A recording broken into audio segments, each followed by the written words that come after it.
അല്ലാ. അല്ലാഹുവേ, ഞങ്ങളുടെ മാതാപിതാക്കളിൽ പലരും ഖബറിലാണ് റബ്ബേ. അവരുടെ ഖബർ വിശാലമാക്കണേ അല്ലാ, സ്വർഗ പൂങ്കാവനമാക്കണേ അല്ലാ, അവരുടെ മണ്ണറ മണിയറയാക്കണേ അല്ലാ. ജീവിച്ചിരിക്കുന്ന ഞങ്ങളുടെ മാതാപിതാക്കൾക്ക് നീ ആഫിയത്തുള്ള ദീർഘായുസ് നൽകണേ അല്ലാ. രോഗം പിടിച്ച് വീടിനകത്ത് കിടന്ന് നരകിക്കുന്നത് കാണേണ്ട അവസ്ഥ വരുത്തല്ല അല്ലാ. അല്ലാഹുവേ പടച്ചവനെ, ഞങ്ങളിലും പലരും രോഗികളാണ് റബ്ബേ.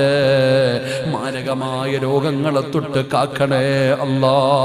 സമ്പാദിച്ചത് മുഴുവനും വിറ്റ് ചികിത്സിച്ചാലും മാറാത്ത ഒരു രോഗവും നീ ഞങ്ങൾക്ക് തരല്ലേ അല്ലാ. ഈ ഞങ്ങളെ ദുനിയാവിലിട്ട് നരകിപ്പിക്കല്ല അല്ലാ. കിടന്ന കിടപ്പിൽ കിടന്നു മലമൂത്ര വിസർജനം നടത്തേണ്ട അവസ്ഥ വരുത്തല്ല അല്ലാ. അല്ലാഹുവേ പടച്ചവരെ, ഞങ്ങളുടെ മക്കള് ഞങ്ങൾ മരിക്കാൻ വേണ്ടി ആഗ്രഹിക്കുന്ന അവസ്ഥ വരെ എത്തിക്ക